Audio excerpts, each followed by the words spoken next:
O livro de Gênesis, capítulo 3, verso 16, nos diz: Vendo a mulher que a árvore era boa para se comer, agradável aos olhos e árvore desejável para dar entendimento, tomou-lhe do fruto e comeu, e deu também ao marido, e ele comeu.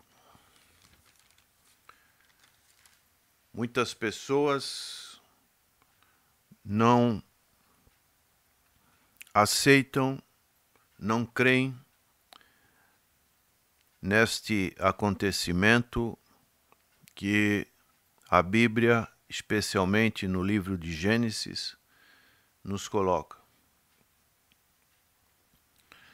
Se não cremos nessa narrativa bíblica da origem do homem, da origem da desobediência do homem, fica difícil crer em todo o conteúdo subsequente da palavra do Senhor. Vemos aqui a tentação que a serpente faz com Eva. Ela procura enfatizar a proibição de Deus. Deus que tinha dado toda a provisão para os nossos primeiros pais, a serpente pega num ponto delicado, que é a proibição. E nesse ponto ela lança dúvida quanto à sinceridade de Deus e procura difamar os motivos dessa sinceridade, negando a realidade dessa ameaça que Deus fez para os primeiros pais: deste fruto não comereis. E à medida que a mulher vai dando ouvidos à serpente, a serpente vai lançando o que podemos chamar de meias verdades, e assim serpente vai mostrando um outro lado, que seria privilégios se ela comesse desse fruto. E, consequentemente, a mulher viu que a árvore era boa para comer, agradável aos olhos, árvore desejável para dar entendimento. E assim ela cede a essa tentação e conclui essa tentação comendo deste fruto. Então podemos ver que o pecado é essencialmente a falha do homem em confiar em Deus. Quando a pessoa descrê em Deus, ela diz para si mesmo: não preciso de Deus. Ela se torna autoafirmativa com relação ao seu parecer sobre as suas verdades e deixa a verdade de Deus de lado. E podemos ver que a verdadeira religião consiste na comunhão com Deus, baseada na consciência, que leva a pessoa à obediência com relação ao que a palavra de Deus nos deixa. O Senhor Jesus Cristo, ele falou sobre isso. O Evangelho segundo a narrativa de João, capítulo 10, aliás, capítulo 14, verso 15, ele diz: se me amais, guardareis os meus mandamentos. E a prova do amor a Cristo não é algo exterior, algo que pode ser falado pela boca, mas uma obediência viva, uma vida que esteja agradando a Deus, procurando obedecer a sua palavra. E uma pessoa que pôde contemplar bem essa questão da queda e assim dar o seu parecer foi o apóstolo Paulo, divinamente inspirado pelas suas aptidões naturais do seu conhecimento da religião judaica. Ele pôde receber os dons espirituais e pôde perceber, especialmente na sua epístola aos Romanos, que toda a humanidade está, por natureza, sob a culpa e o poder do pecado. E dessa maneira, toda a humanidade está sob o reino da morte e sob a inesculpável ira ou inescapável ira de Deus. Não tem escapatória. Todos nós estamos debaixo dessa ira. É o que o apóstolo Paulo, ele fala em Romanos, no seu capítulo 1, seus versos 18 e 19, ele diz: a ira de Deus se revela do céu contra toda impiedade e perversão dos homens, que detêm a verdade pela injustiça. Porquanto o que de Deus se pode conhecer é manifesto entre eles, porque Deus lhes manifestou.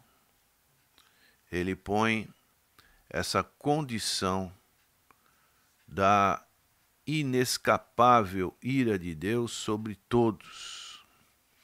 E ele relaciona a origem desse estado ao pecado de um homem, que é Adão, que é o ancestral comum de toda a raça humana.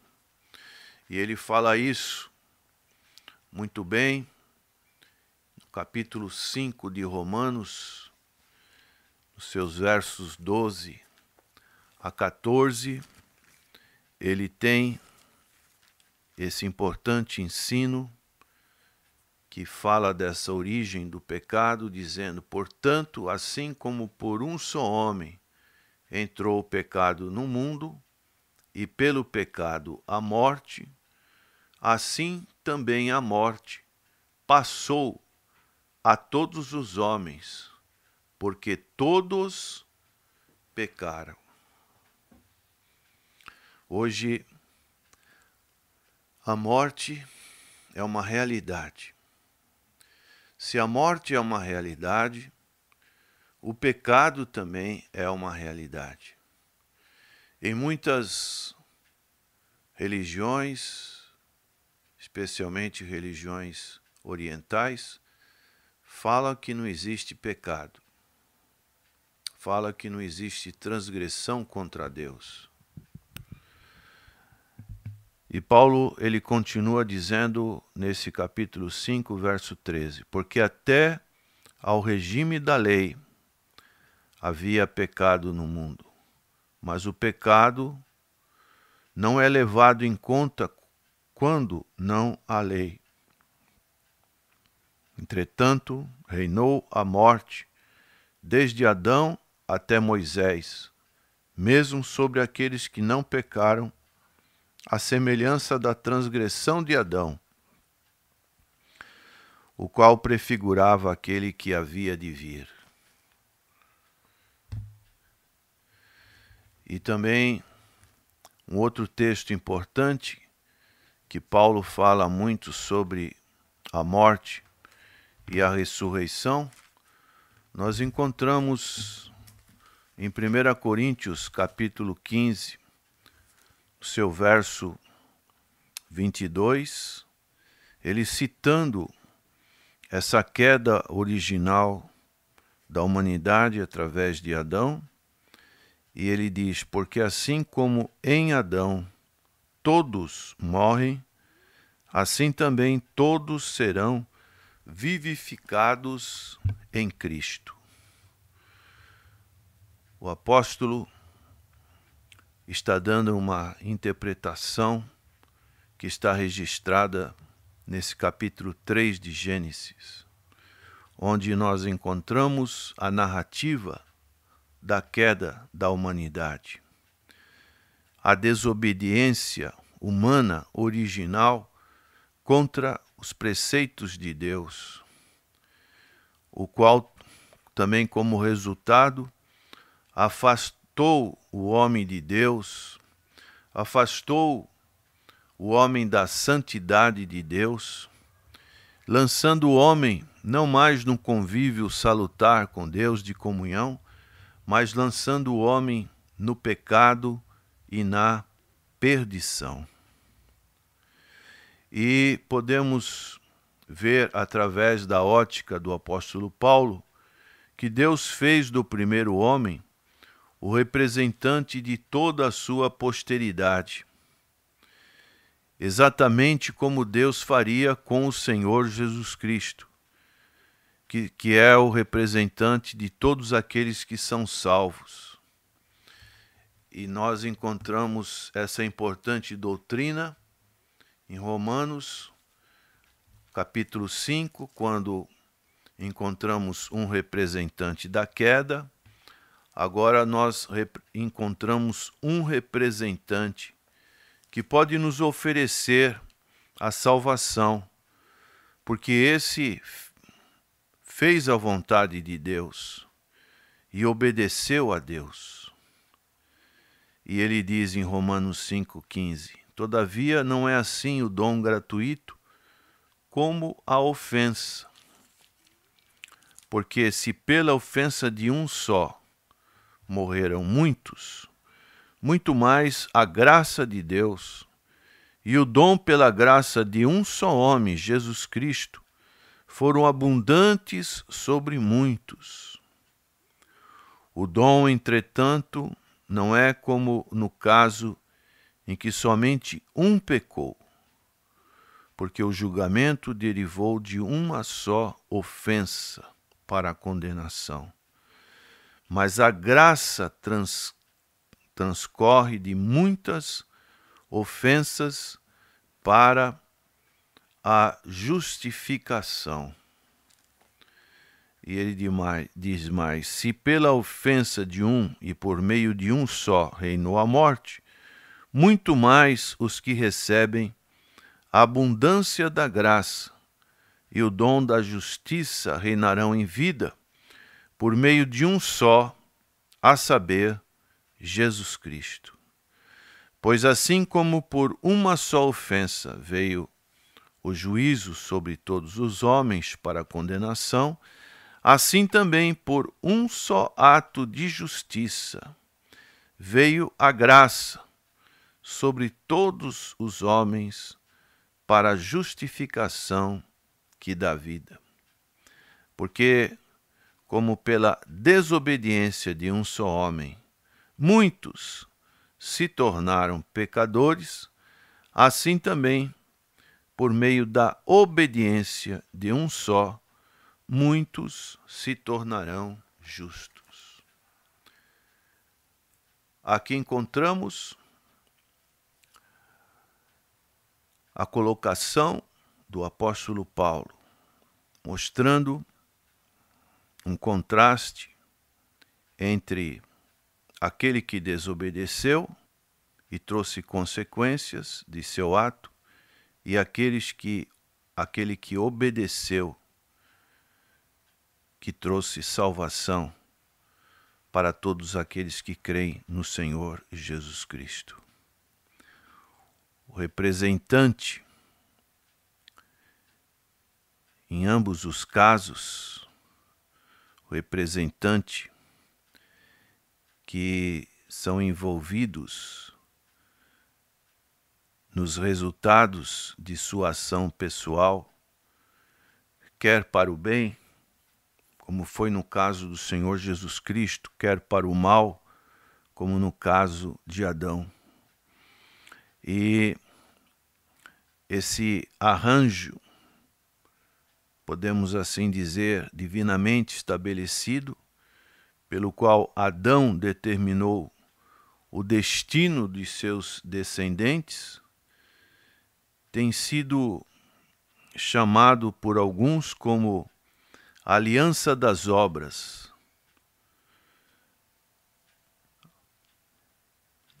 Então, podemos ver um outro aspecto que o apóstolo Paulo fala sobre esta queda, que Deus colocou Adão num estado de felicidade e prometeu a ele e a sua posteridade confirmá-los nesse estado permanentemente, se Adão mostrasse felicidade obedecendo ao mandamento de Deus, não comendo da árvore descrita como a árvore do conhecimento do bem e do mal.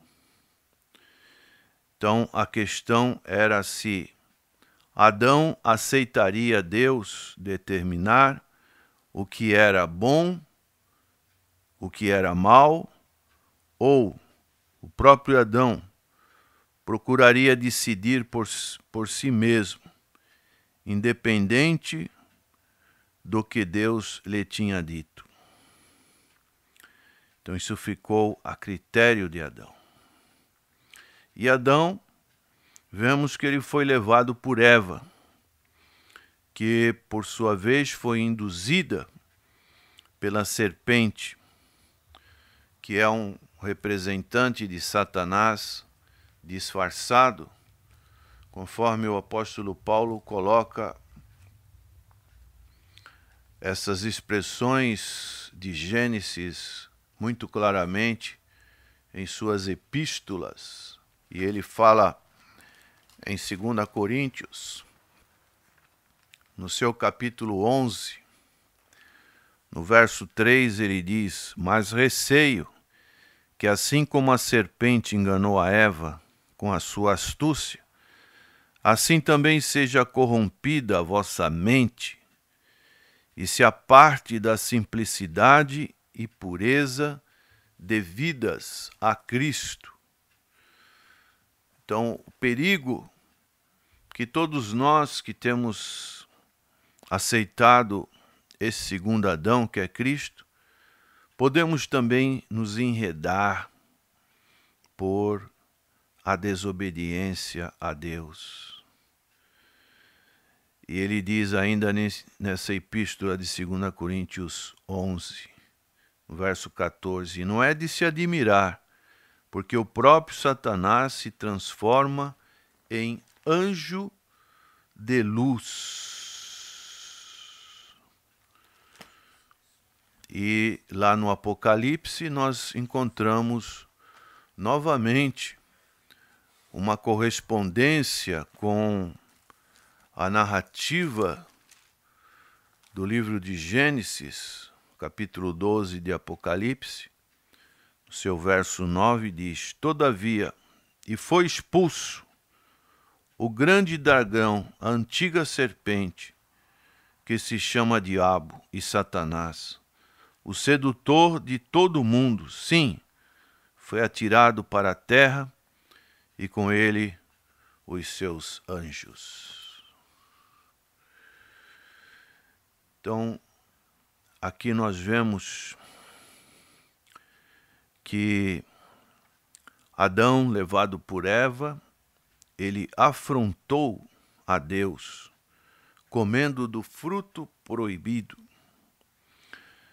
Como consequência, houve, em primeiro lugar, uma disposição mental que nós encontramos em toda a natureza humana, em todos os homens.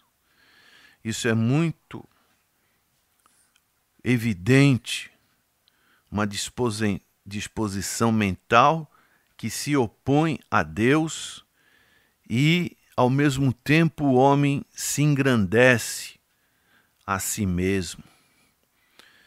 Como isso é uma realidade espiritual.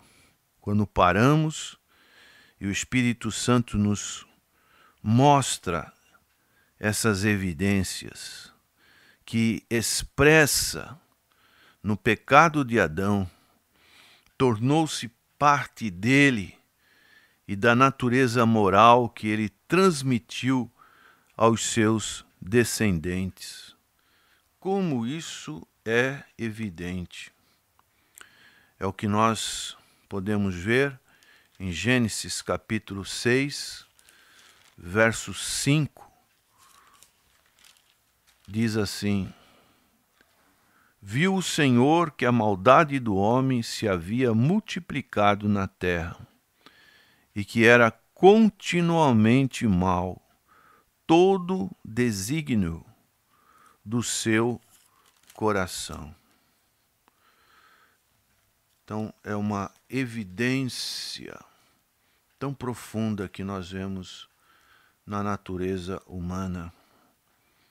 Essa disposição mental que se opõe, que vai contra as verdades de Deus, uma luta tremenda, uma autopromoção que a pessoa faz de si mesmo, de seus feitos.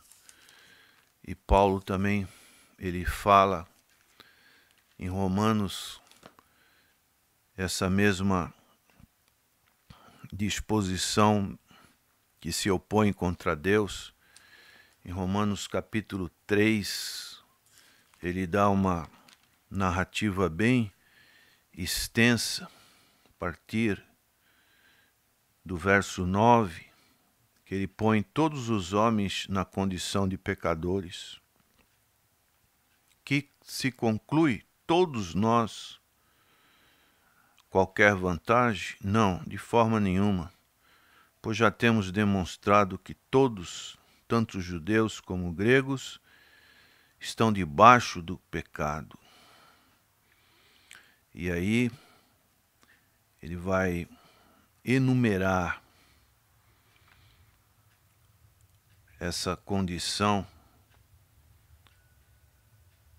que é: não há justo nenhum sequer, não há quem entenda, não há quem busque a Deus, todos se extraviaram, a uma se fizeram inúteis, não há quem faça o bem, não há um sequer.